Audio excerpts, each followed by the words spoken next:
Are you ready for the hardest hitting hour in all of sports radio?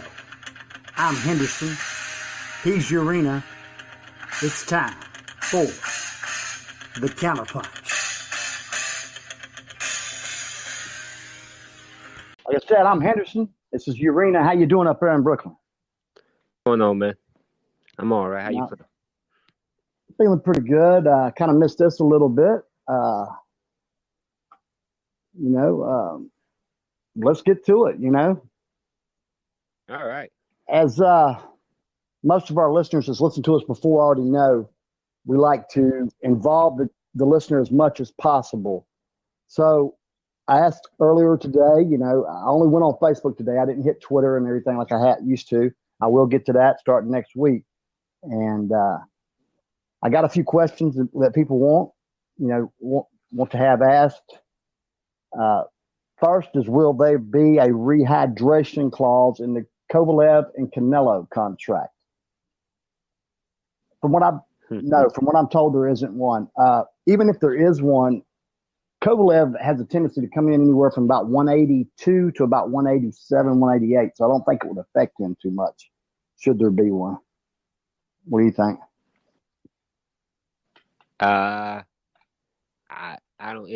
To me, it doesn't matter whether there is or isn't one. Yeah, I'm going to agree with that. I don't think it's going to matter either way whether there is or isn't one. I see some people that still believe, Kovalev stands a good chance. I don't know. Buddy McGirt seems to have got him back to trying to work off the jab as much as possible, and that's about the only way I could ever see him winning this fight anyway. And I see people saying that Ward gave him the blueprint. Well, Canelo's not Ward for one thing, and number two is the boxer still has to execute. Whether you got the blueprint or not, the fighter still has to execute. That's a fact. The boxers definitely got to execute. I just feel like Canelo's body work is gonna affect Kovalev. I don't see him catching him. At this point, you can see Kovalev's punches coming from a mile away. So exactly, bingo. I'm glad you touched on that, because that's the same thing I thought in this fight. I was watching the Yarde fight. I guess everybody follows boxing pretty much was watching the fight. But, I got to, I guess it was about the third round. I said, man, he's got a significant tail now that I never recall seeing before. It's now most boxers are going to pick up on it once they see in front of them.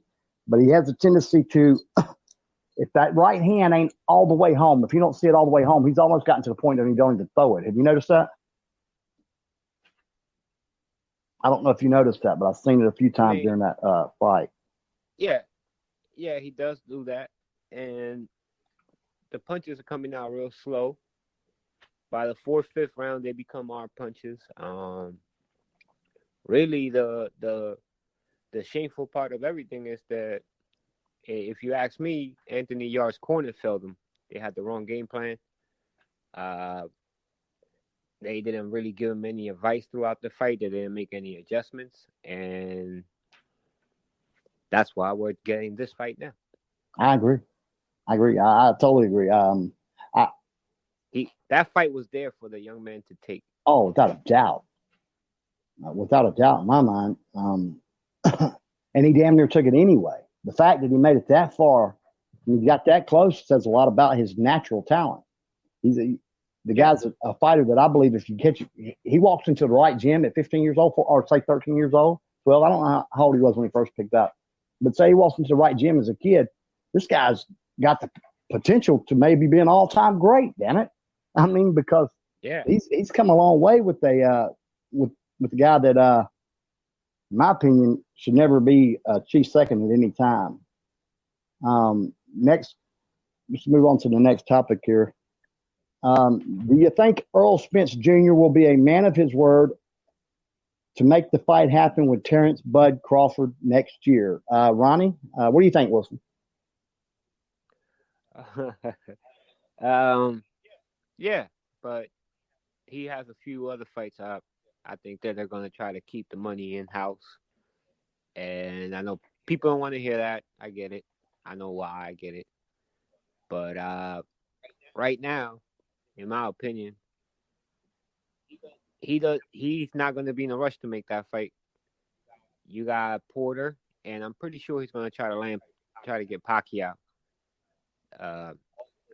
If all that fails, then yeah, you might see it next year, but I don't think it'll be early.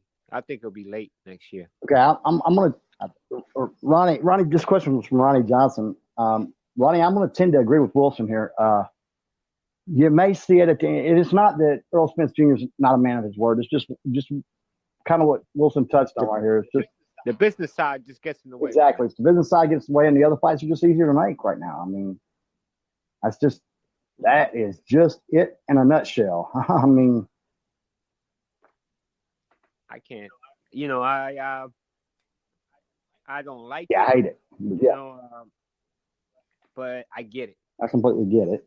But I'm like you. I don't like it. Our next question comes from the business relationship between Top Rank and PBC is not as bad as people think. No, it's actually better than what most people think. It's just Yeah, but it is complicated. Yeah, of course. It's not. And guys, listen. It's not Bob Arum and Al Heyman. It's ESPN and Fox, or ESPN and Showtime. It's what's they've stipulated to those guys, not what because I promise you, if they could just put this fight together and it didn't matter which network and stuff it would be on, Arum and Heyman both have got enough confidence in their guys to put them out there. Well, I think both guys, to be honest with you, want to maximize the money too on this fight. No, of course. Yeah, of course. Unfortunately for Crawford, I don't know if you saw, he was on a different show, and he mentioned that Spence, he doesn't need Spence. Yeah, I disagree with that. I think at this point he needs anybody from PBC, anybody, to help him bolster up that resume, even though he's already been, an undisputed at a different weight class, but this is the welterweight division. And right now, what Bob Arum is giving them, it's really not much to get people excited. Yeah, I agree. I don't know what else he'll do. I would, if I was Arum, I would have went after maybe. I think he's fighting Kabalovskis next. That's what's going to end up being announced. Top Rank just announced their second half card, but their lineup. But I didn't. That one, that card was not announced. That should be I think it's December 14th card. It's same one that Lopez should be on. Lopez and Comey. Yeah. All right, we'll move on to our next question. This question comes from Robert Elmore out of Michigan, if I'm not mistaken. He's asking, will the heavyweight division ever have an undisputed champ again? Of course it will sometime, I hope. But sometime in 2021. Actually, I think you're going to see it next year. Maybe late 2020. I think you see it next year for sure, because if anything was learned, we were just talking about Spence and Crawford. If anything's going to be learned from anything, guys, I'm pretty sure all sides learned a lesson by not having Joshua Wilder already happen. Yeah, you could pretty much say that, man. You could take that to the house. But I also think that I say late next year because I believe Fury, there's a chance Fury Wilder might get pushed back. Because of the cut, yeah. According to Deontay, he's saying that the fight should be announced sometime next week between him and Luis Ortiz. Well, that remains to be seen. So if it is announced, then that'll probably be good news for everybody, because that fight might get pushed back too. November the 23rd is what I'm told, and it's going to be announced this week, the weekend of Spence Porter. I talked to PBC representative today. I talked to Gomez today too I had to call him about the rehydration clause. Once that question come in, I wanted to be able to give the reader the best answer I could. And according to him, right, but I mean, to take the last fight, for instance, against Jacobs, we didn't find out until later on, We found out the day off. Okay, about the undisputed champ, I do think I think we're going to have one. I'm pretty much with you on this. By the end of 2020, I think we have one there. We move on. Move on to the next question. He said you and Willie should talk about your favorite name prospects and why they may go far. I'm going to give you my favorite prospect. I think when we had this question come up about a year and a half ago, I gave Teofimo Lopez. And, well, here we are. You know, he's fighting for a world title here in his next fight. I'm going to say my favorite prospect is going to be probably Virgil Ortiz Jr. right now. He's a pretty good fighter. Real good. And, you know, and he's saying name prospect. So, I mean, I would have went with Devin Haney, but everybody knows who Haney is right now. He's come along. That's yeah. That's one of my favorite guys to watch. I think a lot of people out there, when they talk about him, they forget that he's 20 years old. He's 20 years old. He's been a gym legend for quite some time, as far as sparring and stuff. Yeah, we've talked. I know we've talked about him for 3 or 4 years now, probably. And he went to Mexico to turn pro because Mexico when he was 16. Yeah. I believe he was 16. I think he actually didn't fight till he was 17 years old, but he turned pro 16. Yeah, he announced his decision to turn pro at 16. So, but the thing is with him too, I saw a guy be like, oh, you better stay away from like a Tank Davis. I'm like, this kid is sparred Tank Davis. You know, in the Mayweather gym. That's where he came out of. You know, a lot of people forget that too. Mayweather gym? Oh yeah. You know, smart kid too, man. Has his own little promotional company going and stuff like that. So, he's one of my favorite. Virgil Ortiz is like a beauty to watch, man, because you can't blink. Yeah, he is. You can't blink. You know, my only issue right now is like there seems to be a rush with these kids. There's that. There was a thing come up. There used to be a time where you built the guy up, you know, and you move him up slowly, but it seems like people are going a different route now. And, you know, we don't have the amateur.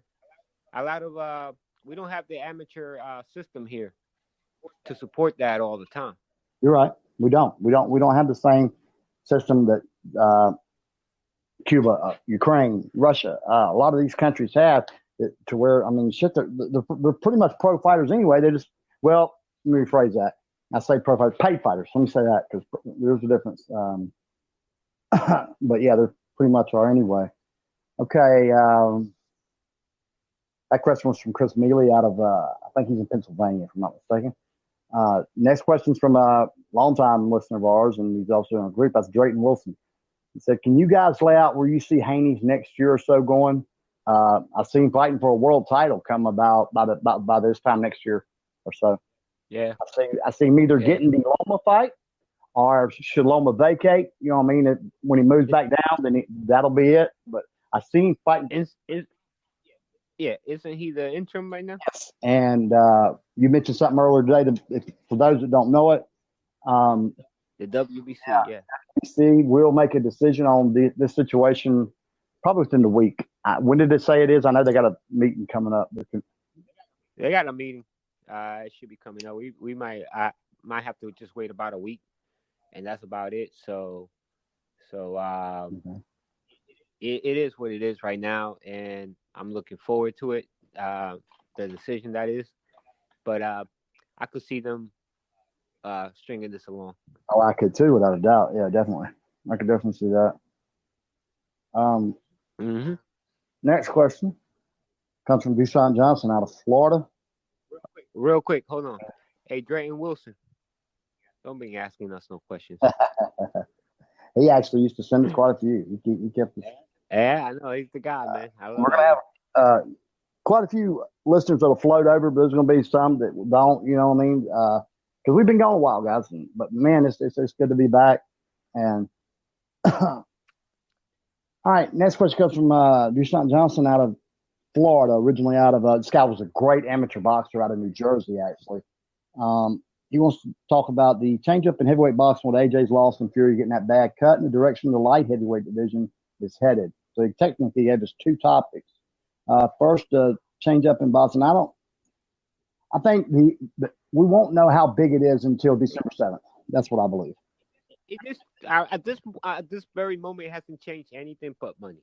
Yeah, exactly. We won't know how big everything is and how big the change and all is until December the 7th. Now, if Joshua loses again, then that kills the money. That kills a lot of money. Me and Will was talking the other day, and actually, that's the reason is Will should tell you. Now, y'all don't know because we didn't have the show then. But man, I was hard on Wilder for the shit with it, and people that don't really know me would never think that he's by far my favorite fighter out of the heavyweight division. I like Deontay. He's a good guy, and the things he does for kids and stuff, I just love it, man. I do. I love it. But I just thought that was a crazy, dumb decision, not to take the zone money and it wasn't so much as because I don't care. Listen on you. We'll tell y'all real quick. I don't give a shit if the Pope promotes them. You know what I mean? I don't care. That's not the point. I don't care what platform they fight on. My thing was this: man, what happens if Joshua loses or one of them loses between the end? Look at the money that's going to be lost. Well, here we are.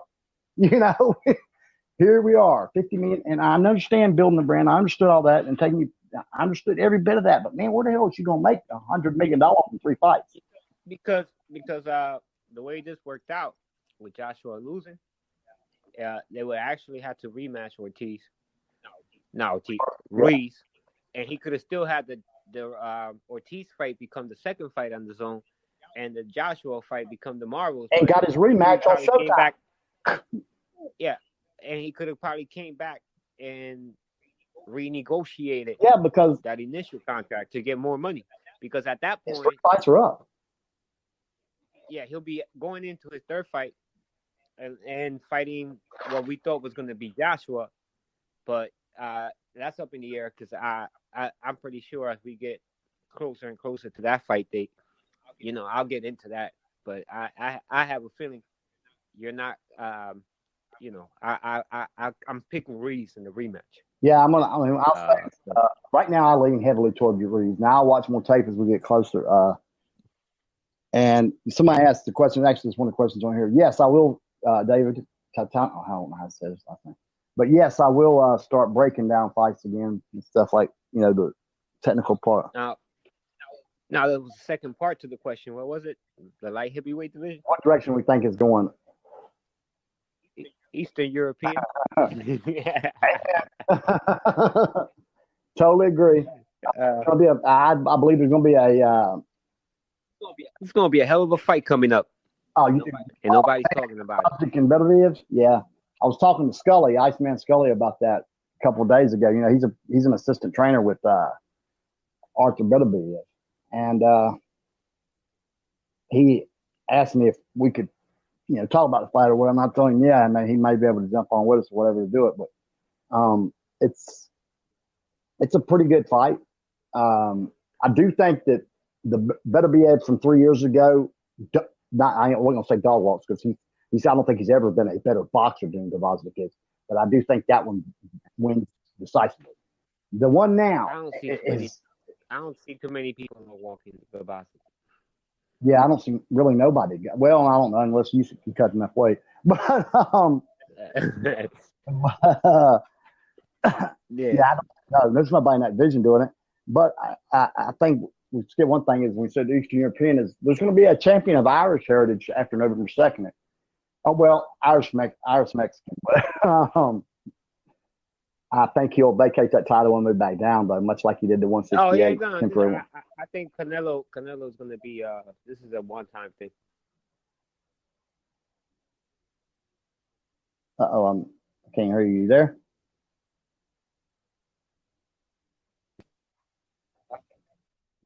And weight limit go down. You know what I'm saying? To make that weight loss a little better, more comfortable. Okay. Yeah, I just think Canelo. It's a one-time fight for me. Canelo at 175. Yeah, it is. And I think the best fighter in the division is Dimitri Bivol. He is. Man, I've watched him, and he gets a little bit better each time out. And no, he doesn't look as good. Yeah, to the naked eye, he doesn't look as good. But my Lord, man, he does what I wish Lomachenko would do. If Lomachenko would do what he does, then I think he's damn near unbeatable. I think I think he could box well, but I'm still sticking with better BF. Oh, against Gvozdyk? Yeah, and and if he was to fight Bivol, maybe not, maybe a year or two ago, but even right now, I still kind of slightly favor him. I got Bivol to beat any of them now, right now, because he does what I wish Lomachenko would do, is that he don't take no more than what the opponent gives him. And he's not, and he'll coast to a win. He knows that a 12-round decision is just as good as a 7th-round knockout at the end of the day. Yeah, but he tends to get caught, and getting caught by some of these guys is going to be a little different than getting caught by some of the I don't know. The guy he got caught by was pretty spiffy and Smith as far as power goes. I don't know if any of them anything harder than Joe Smith does. So he took the shot pretty well, but he didn't get caught to the 12th round. So there's a lot could be said about that. You know? Yeah, I mean, these guys could put their punches together a whole lot better than Joe Smith can. You know, so I don't know, man. It's an interesting division because it's wide open, in my opinion, for somebody to step in, step up, and take it. You like the ball? I'm probably gonna, as we get closer and closer to finding out who's who, I'm probably gonna be leaning that way too. I feel like he's the better boxer out of all of them. Yeah. You know, he could box his ass off, that kid. Oh yeah, he definitely can. He definitely can. What's next? All right, next question comes from a longtime follower of ours, Steve Davis. I believe he's out of Texas. He wants to know he's actually got a few questions on this list. What about the UFC buying PBC? Is that pending still or a done deal? It's well, I think if it's done, then we don't know about it. Okay, this is something that's not. I don't even know how it got made public. This has been going on for about a year and a half. They've been working on this. See, what the problem is this: what they're trying to sell the PBC for is, from what I hear, is over $1 billion. It doesn't include any fighters, guys. So I mean, shit. What are you gonna do? So those fighters aren't signed to PBC. See, they're still signed to Heyman Management. They're not signed to PBC. Right. That's what people don't get. So just because you think, oh, PBC is selling, if it does happen, that's what they're. It ain't going to really change things a whole lot. If it like I told him, if it's a done deal, then we don't know about it yet, and the public may not know about it for a long time. As far as that goes, I didn't even bother to talk about that or bring it up. Like for me personally, I just. One of those things that at this point you gotta see it to believe it because it's been going on for so long. All right. This was Steve's first question. Did you see a significant increase in Munguia's defense under Morales' tutelage this past weekend, or did he not get tested enough to bring it out? Alate looked like he'd rather been anywhere but in that ring. I agree with Steve. I don't think we saw enough, to say something about it. I think you saw the same flaws, but that's a new relationship there. Yeah. So it takes more than one fight. What about this supposed and here's the thing too.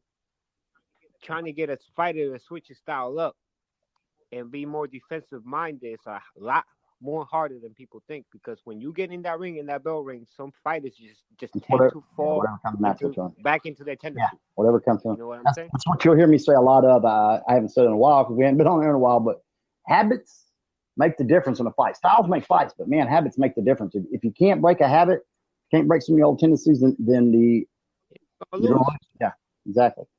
His last question is this: what about the supposed exhibition match between Floyd and Pac in Singapore, Japan? All right, first that's going to be China, is what it was. But I don't know, Steve. I really don't. I don't get into that. Or is he just throwing us bogus possibilities again? It could very well be. You don't never know with him. I didn't try to call Leonard Ellaby today, so it's just Floyd being Floyd, man. You know, I don't pay attention to that, man. There's so many more fights in the division that I want to see right now. Outside of that, so. This question comes from Bill. From Wilson's friend, his name's Bill Corrigan out in Las Vegas. For those that don't know him, he's a former pro fighter himself. He is one of the top matchmakers and one of the top business guys in the sport, out in Vegas. Yeah. So, Bill, he wants to know, what do we think about Wilder blowing 100 million? We just did that. We just covered that. 100 million. Ruiz having more sponsorships in 6 months than Bill. I think this is what y'all got into. It was about career. Hey, man, listen. I'm not here to talk down to a guy. I'm not here to say, oh, this guy got more sponsorship. I don't care about that. Is he? I really don't. Losing out on money. I don't care how much a fight. I want to see a fighter get rich, make money. Yes, I do, but I don't really care what they make. That's not my job to care. That's their job.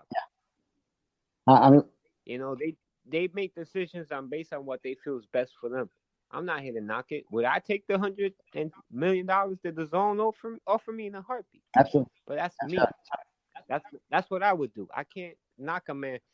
I mean, it's kind of funny because fans knock fighters for money, and then they knock them when they don't take the money too. Absolutely. And guess what? With Joshua losing, we would still be waiting for Joshua Wilder. Exactly.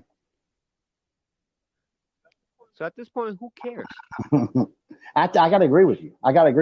We'll acknowledge it and say, yeah. I mean, I bitched about it hard, Bill, when it happened. I was going to tell you, I was raising hell. I called JD's. That's how mad I was. But it's not my money. Money at the end of the day, and where he wants to fight, he can fight. He went on and he fought Fury after that. No, wait a minute. Yeah. Okay, so that ended up being pretty good. I mean, it ended up working out pretty good for him. It ended up working out pretty good for us. Yeah, sure did. He also wants to know, what do we think about Fury being the best heavyweight yet not having a belt? He's a lineal champion, Bill. Now, is that a belt? Is that anything? Well, hell, he kept the ring belt longer than him. He had it up until this year, if I'm not mistaken. They finally stripped him of it. Or no, last year. They fought last year. Right before that. Not long before that. So he had it up until right before he come back. If the opponent would have been top 15 or something, I think he could have kept it or whatever. Is he the best heavyweight? Right now, I got him. He's right there. He's right at it. He may even be the best boxer in the division. Yeah. Okay. Well, I don't know now. Not once Usyk takes over, but he won't be the best boxer. But is he the best fighter? I don't know. Do I think he won in December? Absolutely. Yeah, but that there's a lot. Yeah. It what I think doesn't matter anymore, because when you go on BoxRec, it says draw. Exactly. We like to think, because we say it doesn't mean it's true. Yeah, we can't speak in hypotheticals too much. I have Fury winning that fight, but at the same time, this past weekend, he looked vulnerable at times. So, in my opinion, right now, this makes the heavyweight division exciting, because you really don't know. Anything can happen. Mm-hmm. Whether somebody could be outboxed, whether somebody could get knocked out, or an upset in the making. Anything is possible. So at this point right now, all these guys, all the three top guys, four now, if you want to add Ruiz, every one of them has flaws. Oh yeah, absolutely. So it just makes it a much interesting division, which is good for the sport. I don't think much of the division, because when you get to a certain amount of names, that's it. You're right. But it's good for the sport. It makes it much more interesting. Yeah, it does. It does. I'm gonna skip that question for now. His stock went up. I'm gonna skip that question for now, because it'll keep us on the same topic. No, you know what? This next question is from Scoop Malinowski. For those that don't know him, this is the guy that pissed himself when Tyson told him he was gonna fucking say kiss him or love him. Scoop Malinowski. Scoop. Yeah, he wants to know about the WBC blocking White from Wild. Well, I think White blocked himself when he failed to piss test myself, but I mean, we're waiting on this B sample. It's like the longest B sample of all time. I don't know, man. It don't really like matter what's what the going on. I don't think anything's going to happen. I think. Yeah, I don't like what's going on in that situation. I don't like the fact that I can't believe that shit. That blows my mind. That aggravates me more than anything. He also wants to know what do we think about Wilder being a protected fraud and who ducked $120 million to fight Joshua twice in 2 phases. That's not what the deal was, Scoop. But you know what? We're going to move on because I'm going to end up saying something I probably shouldn't say over there. No, what? I mean, it is what it is, fellas. Like Wilder did what he did. He didn't duck Joshua because he fought Fury. Yeah. And according to everybody, Fury beat him. So it is what it is, man. Joshua was going to fight Baby Miller. Baby Miller pop 30. I mean, it is what it is. Yeah. I'm just disappointed in that Dillian White situation because I don't know what's going on. I mean, I got more questions than answers. Me too. But there's actually a question in regards kind of not to White himself, or it may be, I don't know, but we'll get to it in a minute. This is from Davis Houghton. I'm not sure where it's from. Who do you think Loma will fight first, Haney or Tank? I think it would. The WBC may say it has to be Haney. I don't think they will. I think the ruling you're going to get probably more than likely is he's going for an undisputed to become undisputed, which would be the first lightweight undisputed champion this century. So that's a pretty significant deal, and I don't think the WBC is going to try to stand in the way of it because it'll give us an undisputed champion one way or the other if he fights the winner of Comey and Davis. I think after that they would look to make the Tank fight first if they could, because that's the money. You know, it's a little more money, and Haney's bigger risk, less reward right now, and that's just something that happens. I think you can't really blame nobody for it. It's smart business at the end of the day, but it might not be either, man. So, it's who I think. I think it may end up being Haney after the WBC.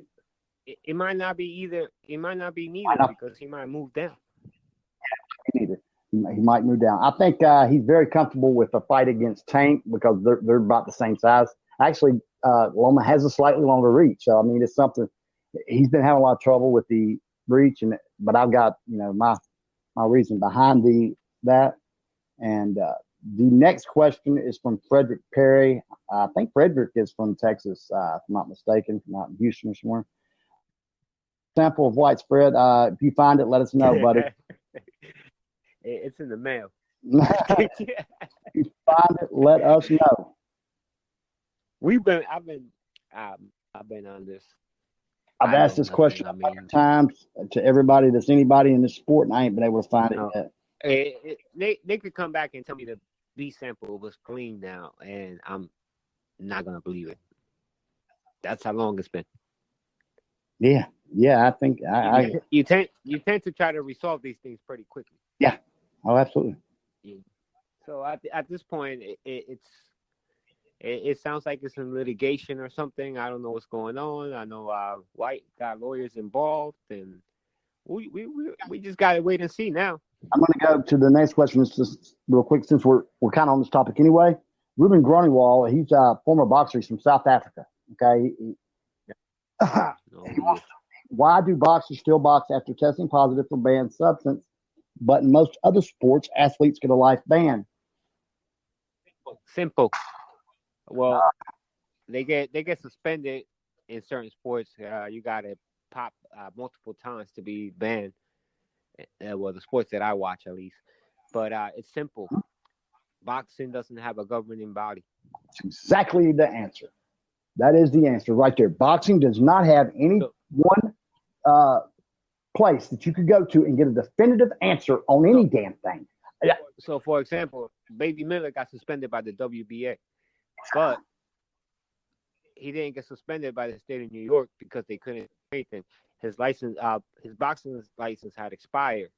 Therefore, him popping dirty, they still couldn't touch him. Why he's getting ready to sign with Top Rank, guys. That's actually somebody asked, wanted to know about that. Yes, it looks on the top rank. They've been flirting for a while now. Mm-hmm.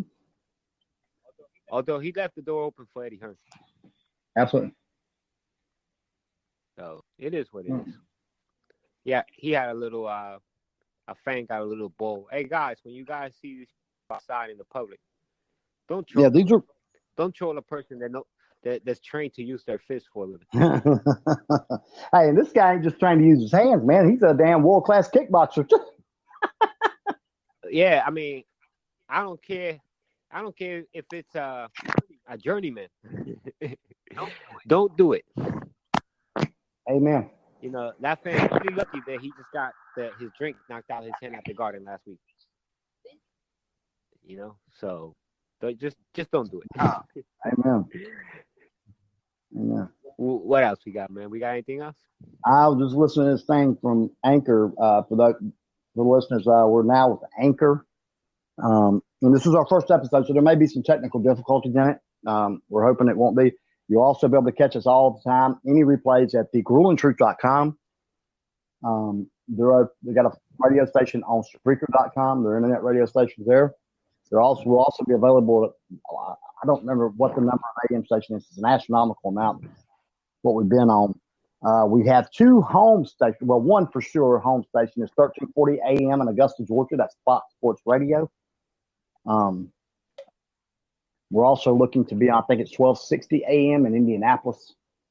So, but we won't know for certain on those on the Indianapolis until like I think about a week. But I got to give this plug for the Grueling Truth as their the lead sponsor on this. This show is produced by Eastwick Sports, Henderson Urena Sports Media. Yes. All right, so let's get back to the questions here. We've got one from David Tatiano. Let's talk about Spence and Porter. That's the fight coming up. That's the big fight coming up. We're going to get into that next week, folks. You want a complete breakdown on that next week? Next Thursday. All right.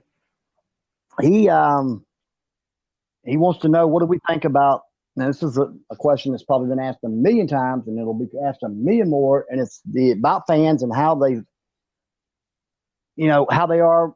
Why do we have so many people that hate on PBC or hate on Top Rank or hate on ESPN or hate on DAZN? Well, guys, social media. It's a unique. Social media is kind of yeah. If they like a fighter and that fighter fights with a certain promotion, they're gonna tend to lean with that promotion. It is what it is. It's what social media has created. There's nothing you can do about it. The trolls are always going to be there. They're always going to exist. I'll troll you. But, yeah. But I like to have fun. It's where I go. My boxing group is where I go.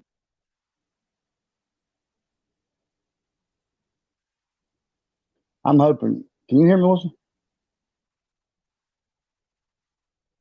Yeah, I think they don't know enough. There's people out there that watch the sport and only see fighters throwing hands. So that's where you get, oh, well, this guy runs when he's really boxing. So it's social media has created it. And there's no going back. Let me ask you a question. When you're listening to me, have I been going in and out sometime? It's doing it both ways, but it's not. I think it's the headphones I'm using. It's not the best set in the world, but I just had them on at the moment. This week I didn't even bother getting them out. Well, actually, I got them out of the land over there, but I didn't have them plugged in. Yeah.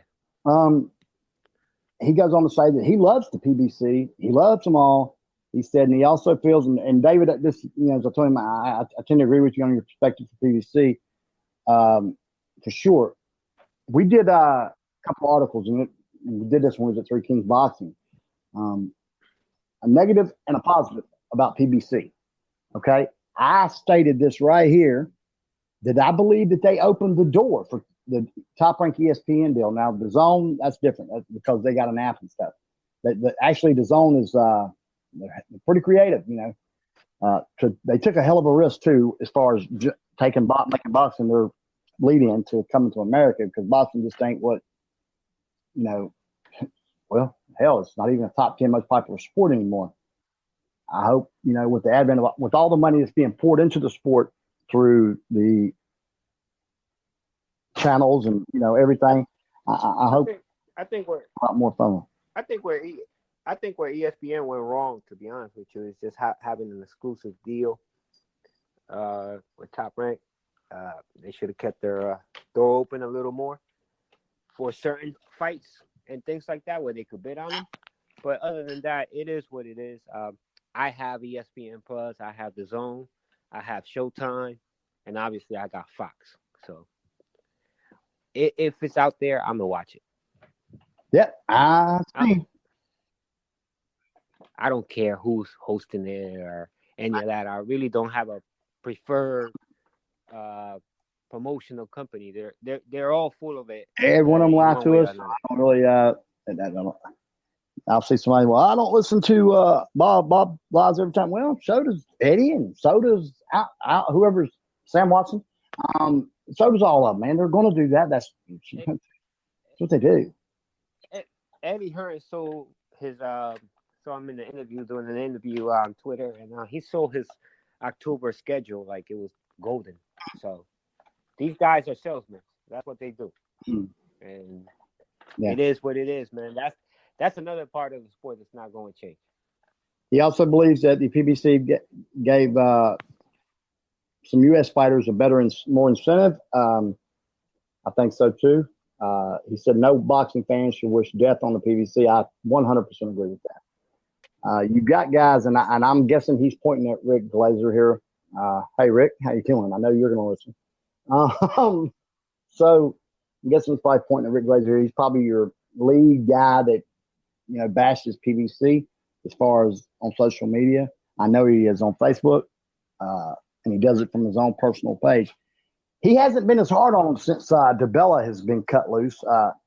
There's a history between Rick and Lou, and I won't go into all that because, either way, that's between them. That's between them. I won't even say what it is over the air because it's none of our business, And we appreciate the question, Dave. And we, like I said, we'll get back to the Spence Porter question breakdown next week. And he says, well, I didn't read this one. This is Dave again. He says it's a career-defining fight for Porter next week. Yes, it is. This is it right here. He's fought damn near everybody you can fight in or around his weight class other than Terrence Crawford. So if he wins this, then he'll have the Crawford fight. But should he lose, this is pretty much it.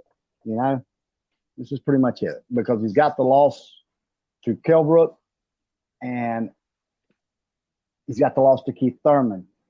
Could he bounce back and maybe get one more shot at Spence or Crawford down the road possibly? But I think he would have to beat the loser of them two fights to do that, and I don't see him beat either one of them guys. I think the problem that he'll have is if you look at it, most of his big fights he has lost if he loses. So that's going to create an issue. Yeah, with the exception of Dan Garcia, I would say, and I consider the Garcia fight his best ever performance. On the truth about it, I was proud of him. I was surprised a little bit in that, and he done good. Now, I also feel like he lost to Ugas, though. I'm one that feels like, well, not feel like he lost, but feel like he could have. It's very easily that decision could have went the other way. It's a fight that when you actually sit and watch it, that night I went with Porter, I believe, live, and that's who I'd scored the fight for. But I've watched it probably 10 times since, and I've scored it's about 50-50. I can score either way. It depends on who you give the close rounds to. But I have no problem with Porter winning that fight. It's not one I'll ever call a robbery. Yeah. All right. Before I get into that, Joe. His best win is Danny Garcia. If we got anything else to do here right now, Frank Cortuzzo. Yeah, I'm getting ready to do that. I'm going to cover like two people, Frank and Joe Ventris. Joe's out of the UK. Frank is a long time journalist in the sport of boxing. I mean, he's right for everybody you can think of. But Crawford versus Spence. what do we think about that fight? I think it's the fight that probably the most wanted fight in the sport by pure fans. At one time, I'd have said Garcia Loma rivals it, but now it don't. Joe says he wants to hear me break it down. If the fight ever comes along, Joe, I'll definitely do the breakdown on it. But right now, it's too much. There's stuff that could happen between now and then, for instance, that could affect that fight. Yeah, like a fighter get better. Yeah. I don't think either one of these guys are really going to get much better than what they are now. And could they have a peak performance night? Yeah, absolutely. Every fighter has those. Let's take Mayweather, for instance. The Gotti fight was his peak performance. He was firing on all cylinders in that fight. And I don't think it would have mattered who the fuck was standing across from him. Our stuff is explicit, so it don't really matter. I don't think it would matter who the fuck was standing across from him, but it's not my favorite fight of his. My favorite fight of his would be Diego Corrales. I was just going to tell you, he's had quite a few fights with him. I know. Yeah, sure, but that Gotti fight, I mean, he landed at an astronomical rate. He was everything was just perfect, and it. But he told you he was going to do it. He did it. He did it. He did a great. I was very thoroughly impressed. We have a question from Vic Carrington, my homie. My boy. He wants to know if we got any word on Pacquiao's next opponent. No, there is nothing definitive. There's a couple of people working, and it's possible he's wanting to know. I guess what you're asking about more than anything, Vic, is there any weight to the Mikey Garcia Pacquiao thing or Danny Garcia? Yeah, there's weight to all of them. All of them's on the table right now. Anything and everything's possible. Everybody's on the table for Pacquiao at this moment. Nobody's been wiped off the table. I think should Spence win next weekend, then he could be eliminated as a possibility. Should Porter win, I think you may have a Porter Pacquiao fight. Now, I think the winner of next week's fight has a lot to say about who Manny Pacquiao fights next. If Spence wins, I think at that point Al is going to have to force his hand to get that Pacquiao Spence fight because you got a chance right there for a third belt. It'll be the long belt. Should Spence win that belt right there, I don't think he may take a tune-up in between, but I do believe that he'll want Crawford just as bad as Crawford wants him. You know, At that moment. Right now, and you hear a lot of people say, "Well, is he ducking? He's ducking." Well, Terrence Crawford said he's not ducking. Exactly. There's your answer. Should it not happen next year? Where Ronnie had asked us a question earlier about, should it not happen next year? Should he be able to pick up in 3 belts and say his next fight after Porter, and it not happen with him having an easy? Here's the thing. Let's say he beats Porter, and let's say there's somebody in between, and then after that he has a chance to get Pacquiao or Crawford. Are you really gonna call that a duck when you got a chance? That's the difference between making $5 million and $10 million. That's actually more than that. Should Pacquiao fight? Yeah, I'm just being, I'm just throwing numbers out there. I know Pacquiao would pay $15 million for Earl, and Crawford pay about 10 right now, somewhere in that. So it goes back to the Wilder issue where, like I told you, fighters can't win. You don't take the money, you are an idiot. Yeah. You take the money, you're ducking. So at that point, I don't think that'll be a duck. But I really want to see if it was up to me, I'll see Crawford Spence tomorrow. But I'm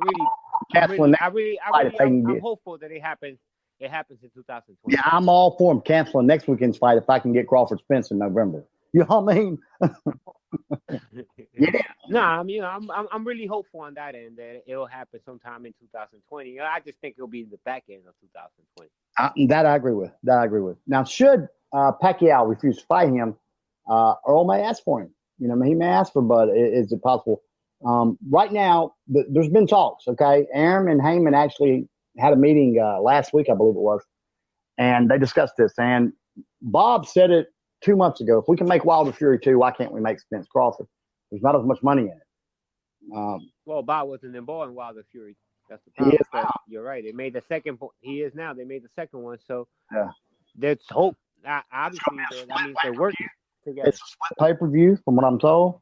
Fury Wilder 2 is. I And expected that. it's a little issue on the Wilder side as to whether it'll be split with Showtime or be split with Fox, because ESPN is getting 50% now. You know what I mean? But see, there's a lot of people don't know this. I've seen people out there laughing and saying, well, Eddie Hearn, the YouTubers took Wilder's date. Well, he did. They did. Okay. At the well, I'll be damned, Staples Center. But see, the only reason they were able to take that date is this. There's been a problem with Showtime and Fox. All right. It's good to have both deals if you're PBC, but here's where your issues come in. When you're having to give the, certain fights to each network, it's splitting those pay-per-view dates. There's big fights.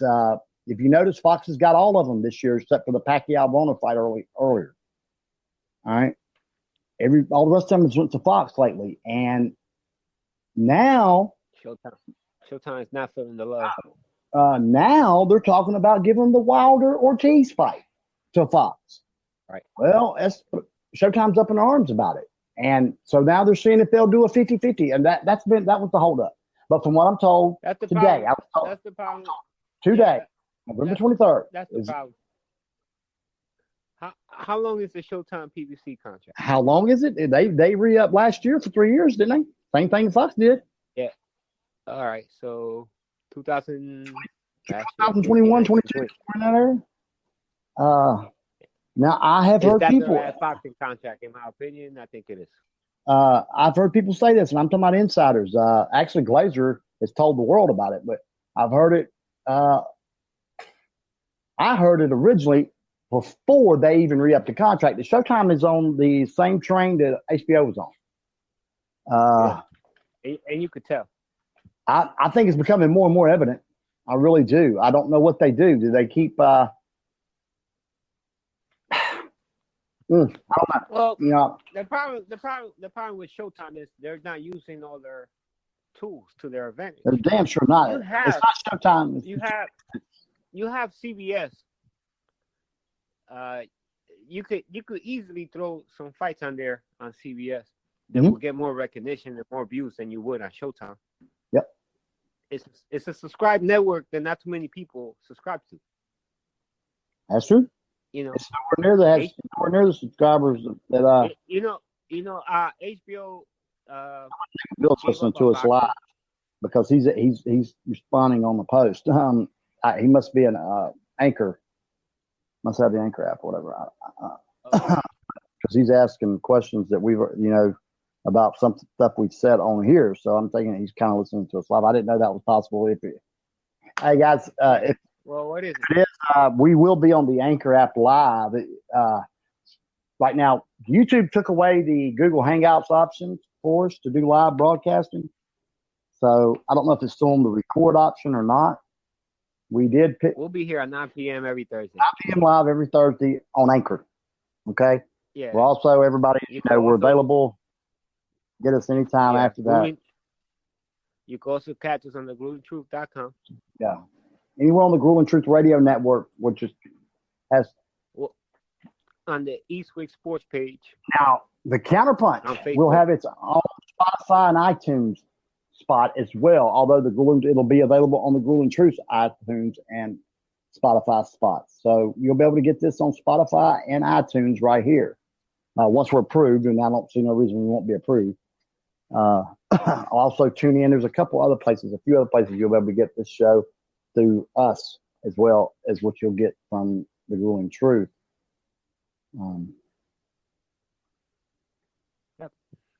One thing we do ask is to download the app. You'll have to download the app for Anchor and stuff. I've got to actually turn a commercial in for our show for Anchor that I'll work on here this evening. Probably get it done this evening, I'd say. Well, no, I don't know. It's till after 11. But my wife's not in the bed tonight, so I'm here tonight, so I'll get it done. Probably. I'll sleep this night. Yeah, and we'll get back into the mix of things, and we'll probably never go away again. We're done with that going away, man. I missed the hell out of it. I had to take some time off. I turned down some money. Yeah. It is what it is. I had to get my head straight. Had to multiple concussions. So it was one hell of a year. So I took some real well-needed time off, and I'm ready to get back into the mix of things. For those who don't know, I can't really say much about it because I have a pending lawsuit. I mean, it's been a monster year. I'll tell you that. I mean, so every Thursday, 9 p.m. Eastern.